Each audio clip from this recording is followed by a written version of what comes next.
Membalong, yang dulu dikenal dengan Belantu, adalah nama sebuah kecamatan di Kabupaten Belitung.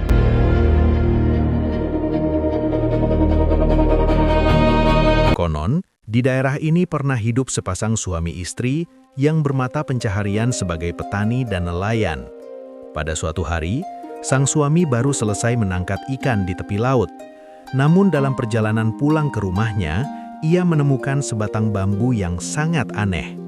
Bambu itu dapat bergerak sendiri dan selalu menghalang-halangi jalannya. Bagaimana bambu itu dapat bergerak sendiri?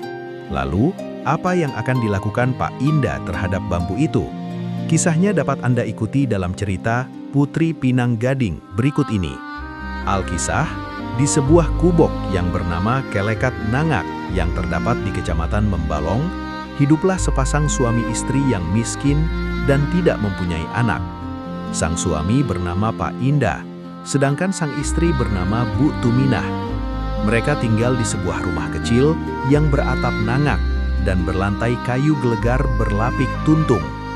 Untuk memenuhi kebutuhan hidup sehari-hari, mereka menanam padi di ladang dan menangkap ikan dengan cara memasang sero di tepi laut. Ketika air surut, ikan-ikan akan terperangkap dalam sero itu. Pada suatu hari, musim panen padi bertepatan dengan waktu air laut surut. Pak Indah betare atau berpamitan kepada istrinya untuk melihat sero yang dipasang di tepi laut. "Dik, hari ini abang akan pergi memeriksa sero di tepi laut. Bagaimana kalau adik sendiri saja yang berangkat ke ladang memanen padi?" tanya sang suami.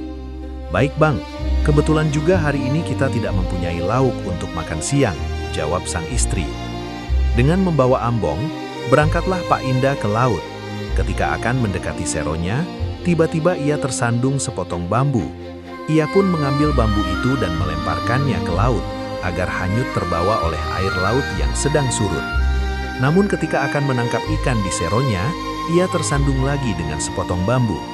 "Kenapa banyak sekali bambu yang hanyut di tempat ini?" gumam Pak Indah sambil mengamati bambu itu.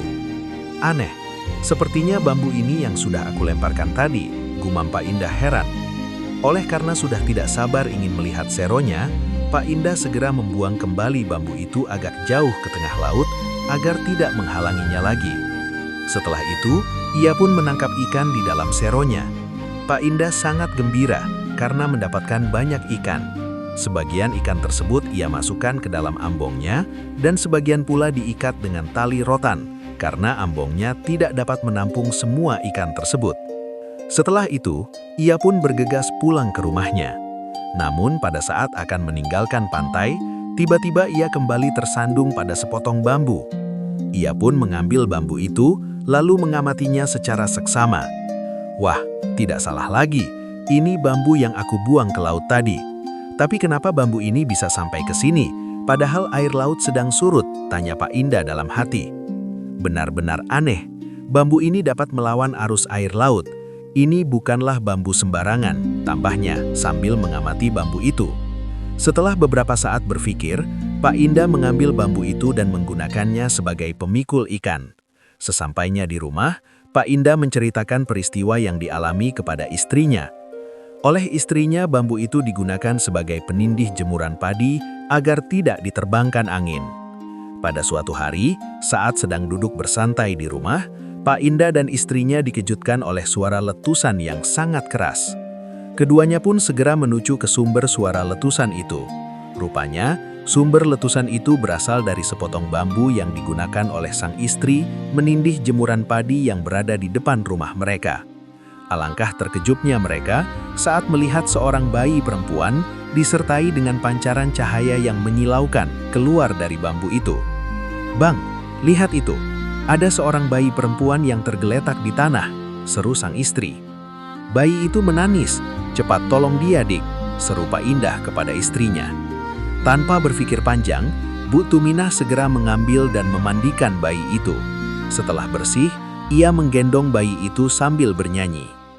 "Anakku sayang, anak kandungku, anak kandung sibiran tulang, obah jerih, pelerai demam." Bu Tuminah terus bernyanyi hingga si bayi tidak menangis lagi dan tertidur. Kedua suami istri itu sangat senang karena telah mendapatkan seorang anak yang sudah lama mereka dambakan. Mereka pun merawat dan membesarkan bayi itu dengan penuh kasih sayang seperti anak kandung mereka sendiri. Mereka memberinya nama Putri Pinang Gading. Waktu berjalan begitu cepat. Putri Pinang Gading sudah berumur 15 tahun. Setiap hari, ia pergi berburu binatang di hutan yang ada di sekitar rumahnya. Banyak sudah binatang buruan yang pernah dipanahnya, karena memang sejak kecil ia sangat suka bermain panahan dan sering dilatih oleh ayahnya cara memanah yang baik. Semenjak kehadiran Putri Pinang Gading, rizki Pak Indah selalu bertambah, sehingga kehidupan mereka pun semakin sejahtera. Pada suatu hari, terdengar kabar bahwa di kampung Kelekak Remban terjadi bencana yang ditimbulkan oleh serangan burung yang besar. Oleh masyarakat Kelekak Remban, burung itu disebut burung Geruda yang tinggal di sebelah timur daerah Ranau. Burung Geruda itu sangat ganas dan buas. Ia mengobrak-abrik permukiman penduduk Kelekak Remban dan bahkan telah menyelan seorang warga. Seluruh penduduk Kelekak Remban jadi panik. Untuk berlindung dari serangan burung Geruda, para warga membuat remban. Tidak seorang pun warga yang berani keluar rumah. Peristiwa yang mengerikan itu terdengar oleh Putri Pinang Gading yang kini sudah berusia 21 tahun. Ia bertekad hendak pergi ke kampung Kelekak Remban untuk menolong warga yang sedang dilanda ketakutan. "Ayah, Ibu, izinkanlah Putri pergi untuk mengusir binatang buas itu," pinta Putri Pinang Gading. "Apakah kamu sanggup mengalahkan burung besar itu, Nak?" tanya Pak Indah khawatir terhadap putrinya. "Ayah tidak perlu khawatir, Putri akan membinasakan burung itu dengan panahku yang beracun ini," jawab Putri Pinang Gading dengan penuh keyakinan. "Baiklah kalau begitu, tapi kamu harus lebih berhati-hati, Nak. Kita takut kehilanganmu," ujar Pak Indah. "Benar, Nak. Kamu adalah putri kami satu-satunya," sahut Bu Tuminah. "Baik, Ayah, Ibu, Putri akan jaga diri," kata Putri Pinang Gading seraya berpamitan kepada ayah dan ibunya. Setelah menyiapkan beberapa anak panah yang sudah dibubuhi racun, Putri Pinang Gading berangkat menuju kampung Kelekak Remban. Sesampainya di sana, kampung itu tampak sepi. Semua warga sedang bersembunyi di dalam rumah mereka. Putri Pinang Gading juga tidak melihat burung Geruda itu. "Kemana burung Geruda itu? Aku sudah tidak sabar lagi ingin membinasakannya," gumam Putri Pinang Gading yang sudah siap dengan anak panah di tangannya. Baru saja selesai bergumam, tiba-tiba ia mendengar suara burung yang sangat keras. Suara itu tidak lain adalah suara burung Geruda.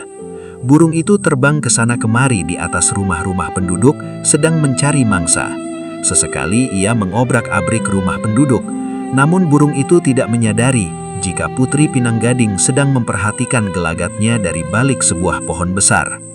Putri Pinang Gading yang sudah siap dengan anak panahnya di tangan, tinggal menunggu saat yang tepat untuk meluncurkan anak panahnya.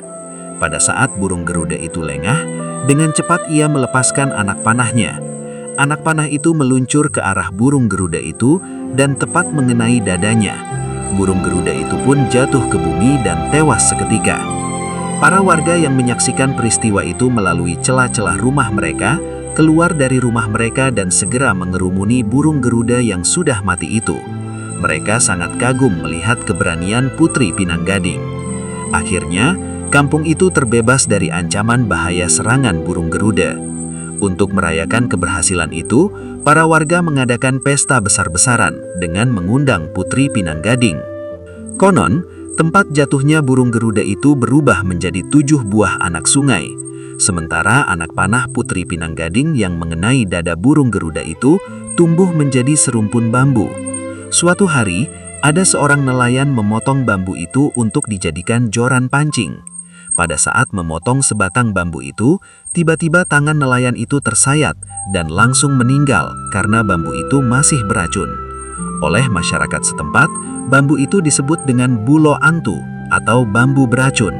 Kemudian kampung itu mereka beri nama Belantu dari kata bulo antu. Namun dalam perkembangannya, nama Belantu berubah menjadi Membalong yang kini menjadi nama kecamatan di Pulau Belitung. Demikian cerita Putri Pinang Gading dari daerah Bangka Belitung, Babel, Indonesia. Cerita di atas termasuk ke dalam cerita legenda yang mengandung pesan-pesan moral yang dapat dijadikan pedoman dalam kehidupan sehari-hari. Setidaknya, ada 2 pesan moral yang dapat dipetik dari cerita di atas. yaitu keutamaan sifat pemberani dan pandai menghargai sesuatu.